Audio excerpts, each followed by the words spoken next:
প্ৰথমতে পুলিচৰ হৈ যোৱাৰ পিছতহে ফৰেষ্টৰ।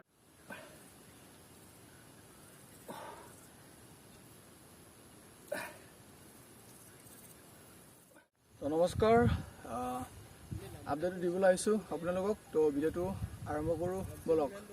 যোৱাকালি আমাৰ CM ছাৰ অৰ্থাৎ আমাৰ অসমৰ মুখ্যমন্ত্ৰী ডাঙৰীয়া, আমি সকলোৱে যিটো মামা বুলি মাতোঁ, তেওঁ যোৱাকালি আমাৰ ৰহাত তেওঁ এটা মিটিঙলৈ গৈছিল। ইলেকশ্যনৰ কাৰণে তেওঁ বহুতো প্ৰগ্ৰামত তেওঁ গৈ আছে এইকেইদিন ইলেকশ্যনৰ বিষয়ে কথাবোৰ ক'বলৈ। মেইন কথাটো হ'ল কি, যোৱাকালি মামাই আমাক বহুত ভাল খবৰ দিলে আৰু তেওঁ নিজ মুখেৰে কৈছে যে নৱেম্বৰ নহ'লে ডিচেম্বৰমান হয়তো আমাৰ অসম পুলিচৰ ভেকেঞ্চি নতুনকৈ ওলোৱাৰ সম্ভাৱনা আছে।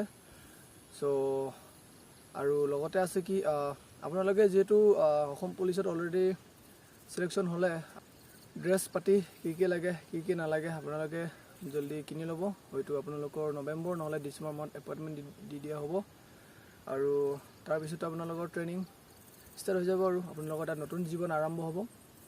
আৰু লগতে হৈছে কি, নতুন আপডেটটো হৈছে কি, মানে যোৱাকালি আমাৰে বন্ধু বুলি ক'ব লাগিব এতিয়া, আমাৰ দাদা, তেওঁৰ নাম হৈছে নীলোৎপল শইকীয়া। দাদা বুলি কৈছোঁ আৰু যোৱাকালি তেওঁ ৰহালৈ গৈছিলে আৰু ৰহালৈ যায় দাদাজনে আমাৰ CM ছাৰক তেওঁ ওচৰৰ পৰা দাদাজনে সুধিছিলে যে অসম পুলিচ আৰু বন বিভাগৰ বিষয়ে। তেতিয়া মামাই কৈছিলে যে পোষ্ট আহিব বুলি কৈছিল। ভিডিঅ'টো মই লগাই দিছোঁ, আপোনালোকে চাব। নিশ্চয় ভিডিঅ'টো চাইছে, মন কৰিছে, গম পাইছে। প্ৰথমতে পুলিচৰ হৈ যোৱাৰ পিছতহে মামাই কি ক'লে, প্ৰথমতে পুলিচৰ পিছতে ফৰেষ্ট, মানে অলপ চাই মিলাই দিব। হয়তো টাইম হ'ব, মানে এইটো এটা ধৰি থোৱা যে ফৰেষ্টৰ ভেকেঞ্চি হয়তো এতিয়া নাহিব, মানে আহাটো আহিব চিয়'ৰ 100%। যেতিয়াই নহওক ফৰেষ্টৰ ভেকেঞ্চি আহিব, কিন্তু হয়তো সেই সময়টো হয়তো দেৰি হ'ব। আপোনালোকে ভিডিঅ'টো দেখিলে আৰু ভিডিঅ'ৰ যোগেদি আমি এটাই আশা কৰোঁ যে আমাৰ অসমতো কেৱল মামাৰ বাহিৰে আমাক কোনে কি দিব পাৰিব। বহুত পষ্ট ওলাব বুলি কৈ আছে, নিউ ভেকেঞ্চি আহিব বুলি কৈ আছে। আমাৰ কাৰণে এইটো বহুত ভাল খবৰ, ডাঙৰ খবৰ। আৰু আপোনালোকে এতিয়াৰ পৰা কি বুলি কয়, প্ৰেক্টিছ কৰা আৰম্ভ কৰি দিয়ক, ৰানিং কৰক। কিছুমানে ৰানিং কৰি আছে, কিছুমানে লং জাম্প মাৰি আছে আৰু মই বহুতো ভিডিঅ'ত দেখিবলৈ পাই আছোঁ। কিছুমানে ভাল ৰানিং কৰি আছে আৰু এক্সিলেণ্টো মাৰি আছে বহুতো ক্ষেত্ৰত, চিনেম হওক বা লং জাম্প হওক। পলাশ আছাম তাৰ ভিডিঅ'ও চাওঁ মই, তাৰ ভিডিঅ' বেক টু বেক দাদা সিও দি আছে। দাদা বুলি নকওঁ, এই সমনীয়াই হ'ব, তেওঁ এবাৰ চাকৰি হৈছে এইবিধ।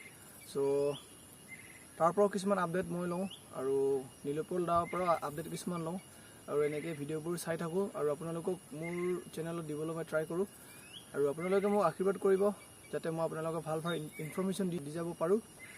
আৰু মেইন কথাটো হৈছে কি, 4000 ভেকেঞ্চিটো এইটো খাটাং, এইটো চিয়'ৰ, এইটো আহিবই AB UB কনষ্টেবলত। আৰু তাতে থাকিব ADRE SI থাকিব। আপোনালোকে এতিয়াৰ পৰাই প্ৰেক্টিছ কৰাত লাগি যাওক। সময় ৰখি নাথাকে, সময় কাৰো কাৰণে নৰখে। আপোনালোকে লাগি যাওক, সময়ৰ কাম সময়ত কৰিব।